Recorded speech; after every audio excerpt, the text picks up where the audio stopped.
Hi, Phyllis here from southernfrugal.com. I want to do another one in the series on retirement.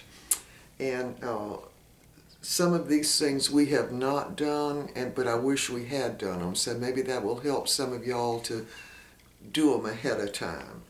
So, sell your larger house. I wanted to sell this house probably 10 or 15 years ago, but we ended up keeping it mainly because of children visiting and grandchildren visiting. That's not a good idea, y'all. You need to go ahead and sell when the time is right.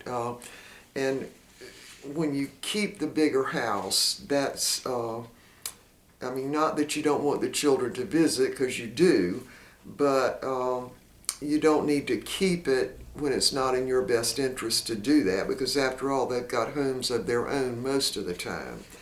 So this video is mainly about the children, y'all, and what they have to do with retirement. So as children grow up and they have families of their own, and they're out on their own, most of the time they go ahead and own their own house and everything, then it's time for us to stop paying for everything. In other words, we don't need to pay for everything when we all go out to eat, which Mr. Bucky and I did, to our regret. And in fact, I was remembering that one time they paid for our meal. One time. And, well, one of them did. The other two never did. Now, our daughter did invite us to her home several times for a meal, but I could count that on 3 fingers. So you're really not doing them any favors by continuing to just provide things for them. You know what I'm saying? And I don't mean to sound harsh, y'all, but children, even when they get older, if you just keep giving and giving to them, they just expect you to always give to them. And you're sort of robbing them of the benefit of doing something good for their parents, really. And I think we did that, not knowing. So, and the other thing is babysitting for grandchildren.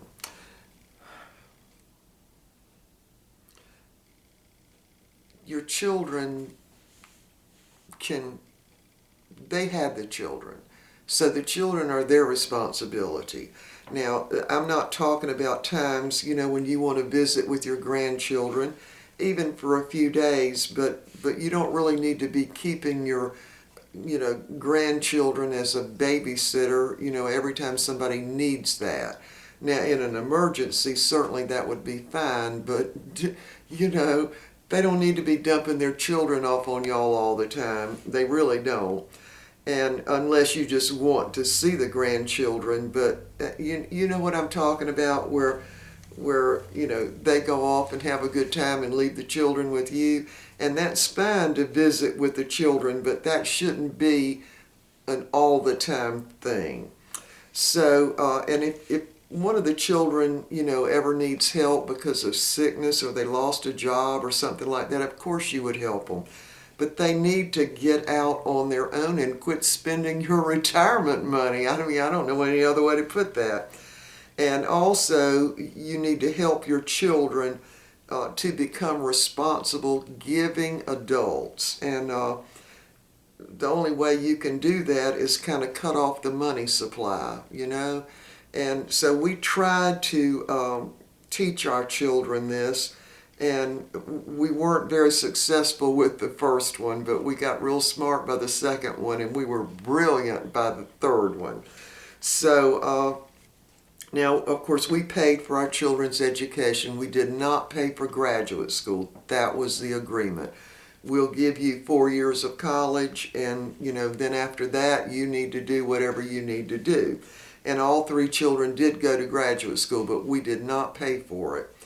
And the other thing I think that children or young people need to learn is it's by far easier to get a job when you've got a job.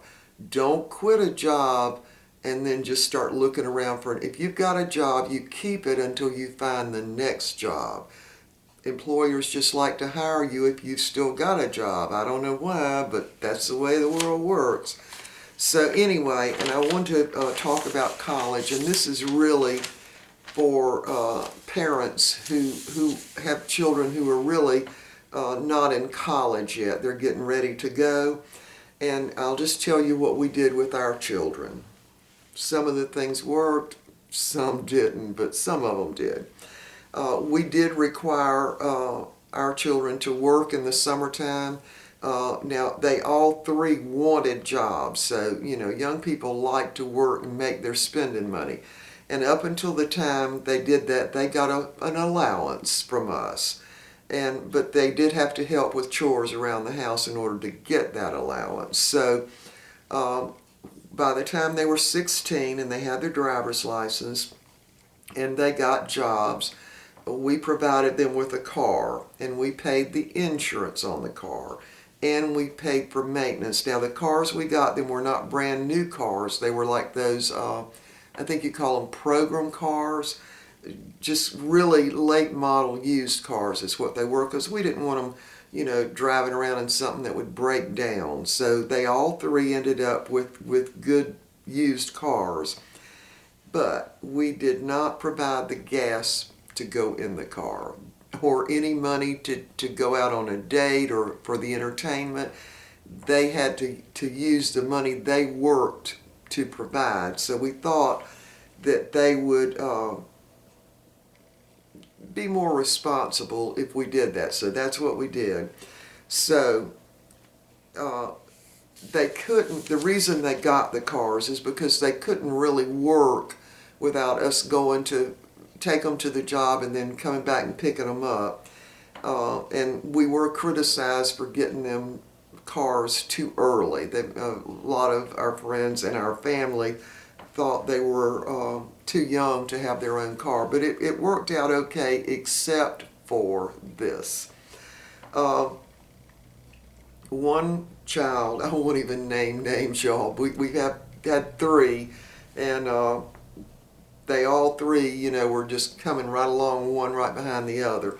So the oldest allowed someone else to really play around in his car. The car was parked on an incline on a driveway at this other young man's house, and so they couldn't get the key to turn, and it was because they were parked on a hill and the wheels of the car were turned slightly.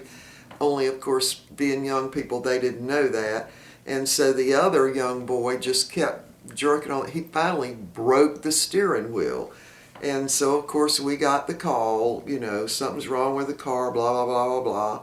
And so we had to have the car towed. And what had happened is they had jerked on the steering wheel because the other boy thought he could fix it. And he just kept jerking on it till he finally just broke it. And that was an expensive lesson. Now, we did pay for that, resentfully, I'll have to say, but we were hoping that was a good lesson. Don't let somebody else mess around in your car.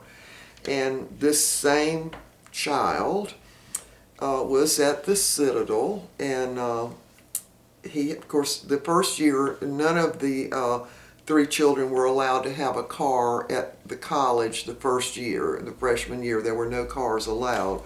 So I liked that too. So the cars were parked during their year unless they came home for the weekend or something.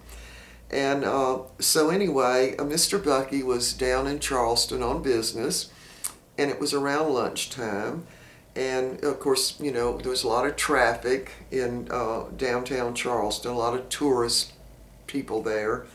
And so he was at a 4-lane road and a stoplight. And so he was sitting just slightly behind another car and in the other lane. And he looked over and he said, "Well, hey, that looks just like Stephen's car."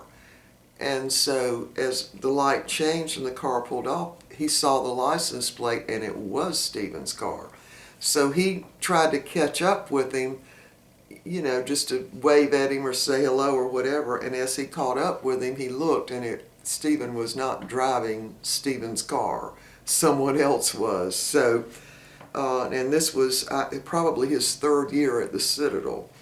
So now we paid all the insurance on the cars, and the rule was you don't let someone else drive your car just for nothing else other than the liability that would be there. So anyway, Mr. Bucky came home, and he told me about it, and he said, I think you need to have a talk with Stephen.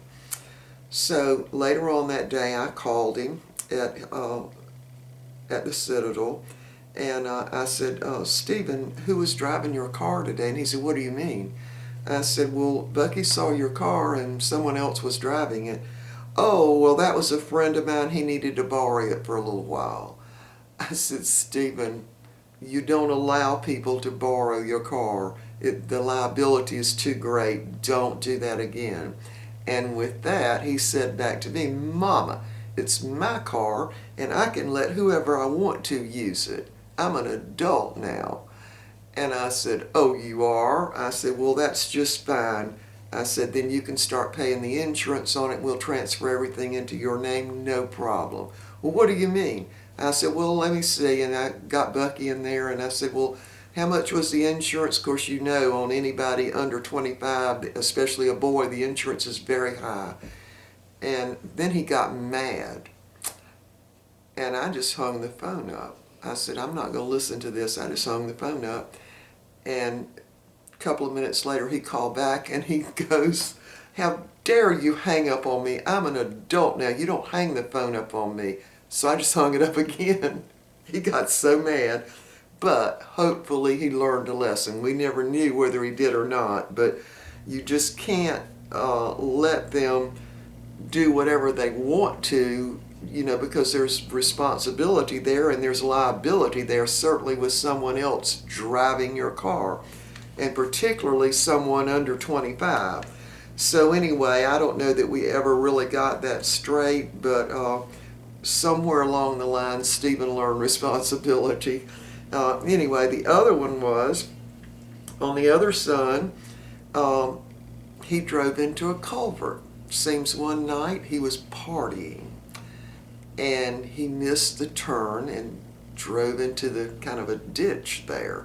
Kind of tore up the car a little bit, and of course we immediately got the call, oh, I need my car towed, oh, blah, blah, blah, blah. Mr. Bucky said, sorry, you got into the ditch, you're going to have to figure out how to get out. And that was that. And so we didn't have any further problem with that. So that car got traded, and we didn't have anything to do with it. Of course, the cars were paid for now. So that car got traded on a sports car. Yeah, he traded that car on a sports car. So then he took that car through a car wash, and it messed up the computer on it. It was a foreign-made sports car. And so we got another call. The computer in my car is messed up. Oh, really? How'd that happen? What car is that? And that's when we knew he had traded the car. So, sorry, we couldn't help with that. And so as it turned out, the insurance did pay for it. Not the insurance. There was something to do with the warranty that did pay for that, so that was fixed. But he had to deal with that back and forth a lot of the car not stalling and not working right. So then that comes to the daughter. So of course, again, they all had jobs in the summertime when they were in college, and after school when they were in high school for the last couple of years. So the daughter backed into another car leaving a shopping mall. And the other girl, it was another teenage girl, they were both backing up at the same time, and they kind of hit each other, and it just dented the bumper a little bit, but we didn't pay for getting that fixed. She drove around with the bumper dented in. And the other thing that she did was, but Mr. Bucky and I were away on for the weekend, and now she was 17 years old then and had a job and everything, and we had the understanding that she would be working all day Saturday and Sunday, so we felt okay about it. Well, she took off. She wasn't working, and she made a little out-of-town trip herself to visit a friend. And the way we knew that is Mr. Bucky kept track of the mileage on the car, and seems like she had put over 300 miles on the car that weekend. So, and we also found out that there was a receipt where she had purchased gas, so we knew where she went. Anyway, all of that just to say that they have to grow up and they have to learn responsibility. But if you take care of everything, they're never going to learn. They'll be 40 years old and still depending on you to help them out. So anyway, I wanted to say that because all of this about the children, because the more money you spend on them, like giving them money to buy a house, giving them a down payment and doing all that stuff, I don't think really helps them, you know, because the things that they work for and the things that they achieve, they value them more than if you just give them everything. So we had a time with our children, and I wouldn't want to do all that over again. I really wouldn't. But once they all, you know, were out of college, they all had a higher degree because they paid for it. And of course they all ended up with families and mature adults, but getting there was the problem. So I'm saying that to say that when you start, you know, paying for college is a really big expense. Now, all three children had some scholarship money, particularly Stephen. He had a lot, and that helps. But I remember when he was applying for a scholarship, and you had to write a description on why you needed that scholarship or why you wanted it or whatever. And any of those applications that he was sending in, he always wanted me and Mr. Bucky to look at them and see what we thought. So on one of the applications, this was a $2,500 a year scholarship. And so one of the questions at the end said, if you don't get this scholarship, who will pay for your college? And Stephen's answer was, my mom will pay. Yeah. So I said, Stephen, please take that out, you know, because then they're going to give that scholarship to someone else. Now, it was going to be a merit scholarship anyway because of SAT scores and grade scores. And in the end, he got the scholarship, y'all. But why are you going to tell somebody that on the application when you're applying for a scholarship? I mean, it's like, well, I don't need this scholarship. My mom's going to pay. Yeah. So anyway, he ended up getting the scholarship for 4 years. But of course, the Citadel cost a lot more than $2,500 a year. And he did get other scholarships. Oh, I've got to tell you another thing. Now, this was our oldest child. And he was sort of a learning experience for us.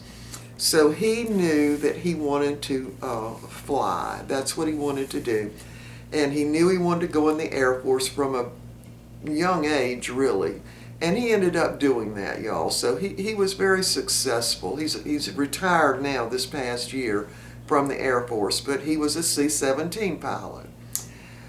So while he was at the Citadel, and he was got some scholarship money to do with the Air Force also, because he kept his grades up.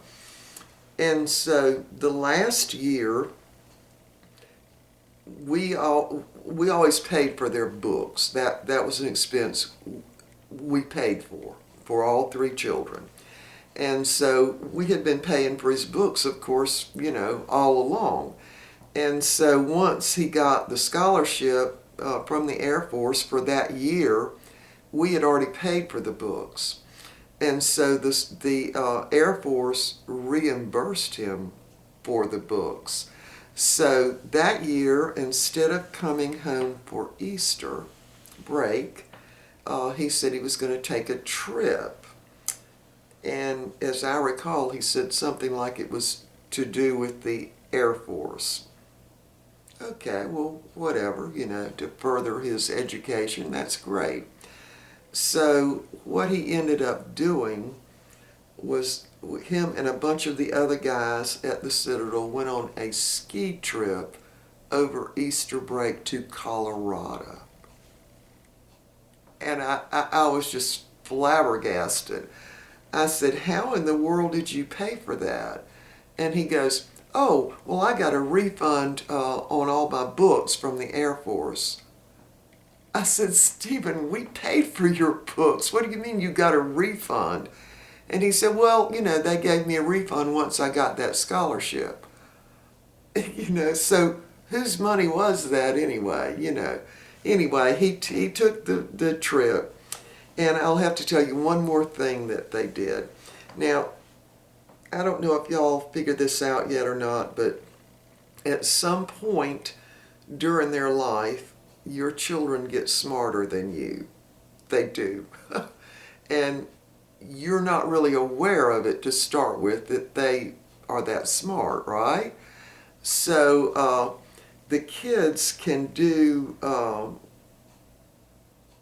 don't know, things that you just wouldn't imagine they would do. And so during that time, now this was before the day of cell phones. So now, of course, I was self-employed. I had my business, and I was in sales, and I always had a pretty big phone bill, setting up appointments and talking back and forth with home office and all that.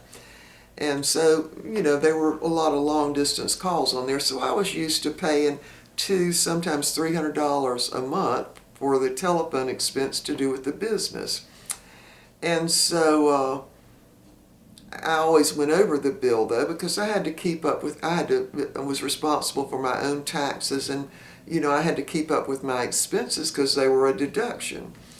So every month I would go over the telephone bill just to see if I could maybe somehow lower it or whatever.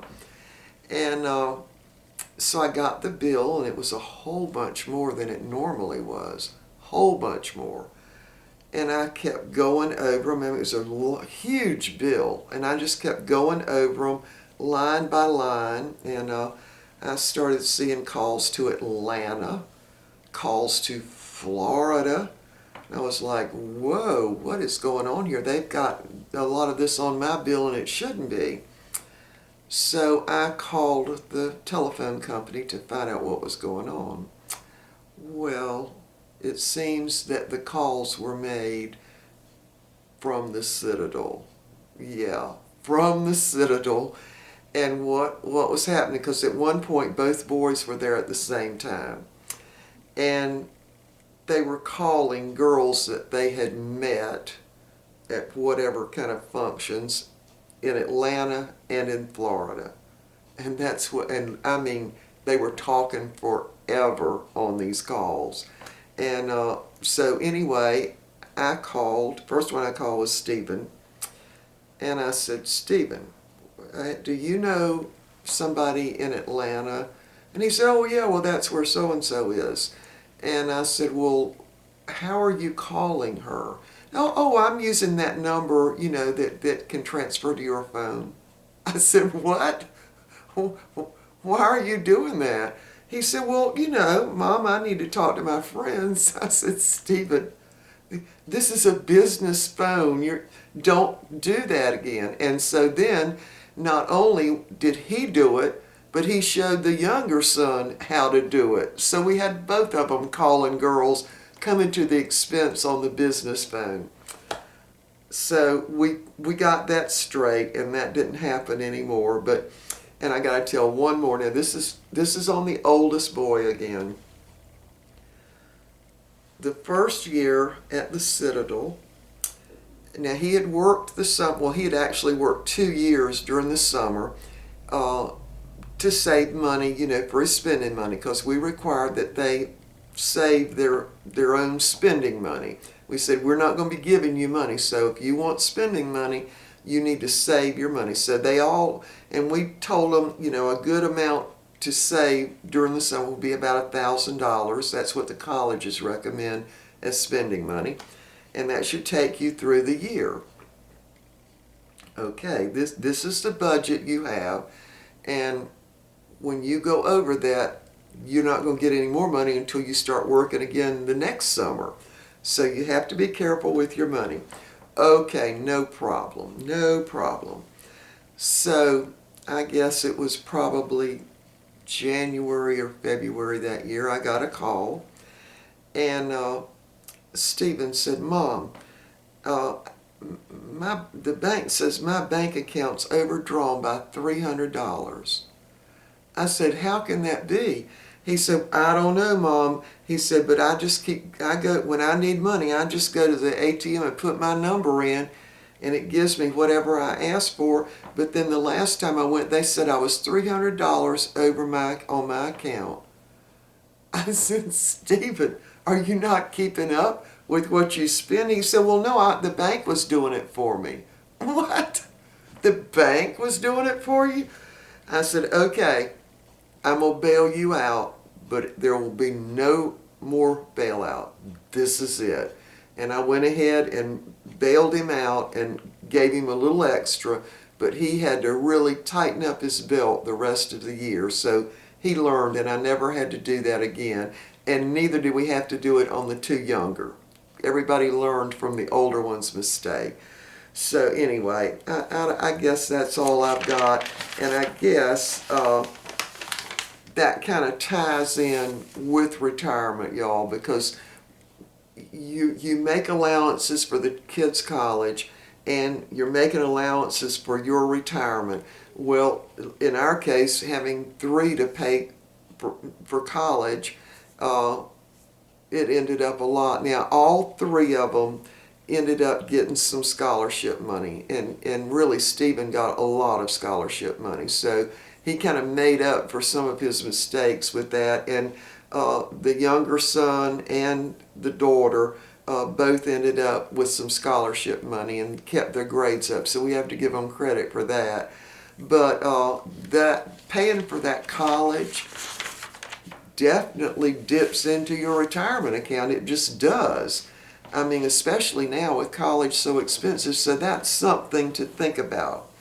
And the other thing to think about is allowing your children to become responsible. And part of that would be you start thinking about your own retirement. And they're going to make mistakes. The children, they're going to make mistakes. But you don't need to bail them out every time. They need to bail themselves out, and they need to learn from it. And to me, and this is just my opinion, y'all, but I think we do have some experience with 3 of them. We do. That you need to allow them to become responsible adults. And as long as you are paying for everything and you're helping them with every mistake they make, they're not going to become responsible adults. They're always going to look to you, and then one day they're going to say, wait a minute, I've made a mistake here. I need to correct it myself, not call my parents to help me out of this jam.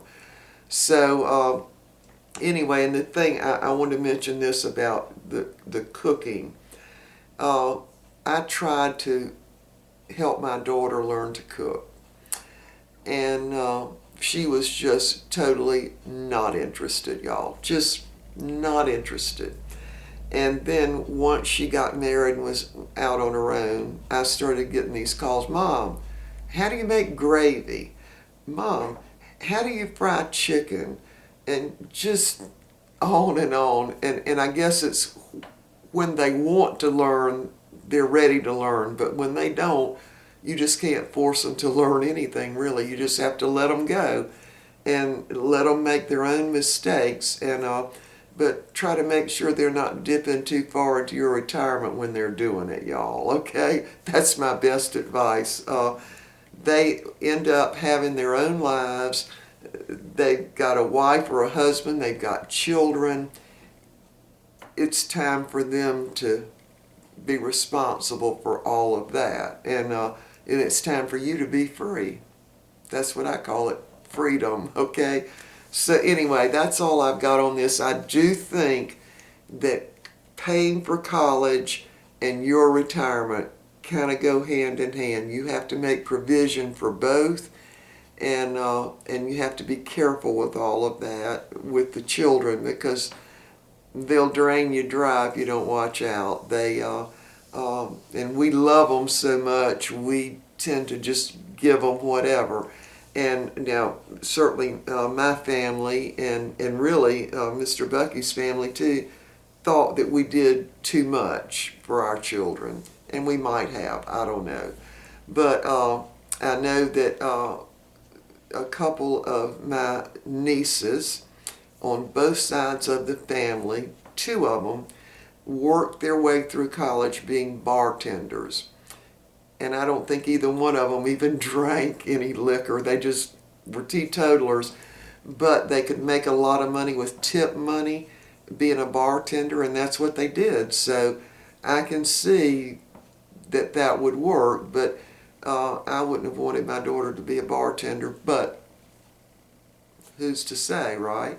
So anyway, maybe this has helped some of you younger parents that have got teenagers now and they're getting ready to go to college. You got to figure it out, and you have to figure it out pretty quick, okay? All right, so I don't know if I'm going to do another one on retirement or not, because this one was really more about college. So I'm just going to entitle this Retirement Dash Paying for College or something. I don't know. We'll come up with a title. All right, we will see y'all next time. Bye.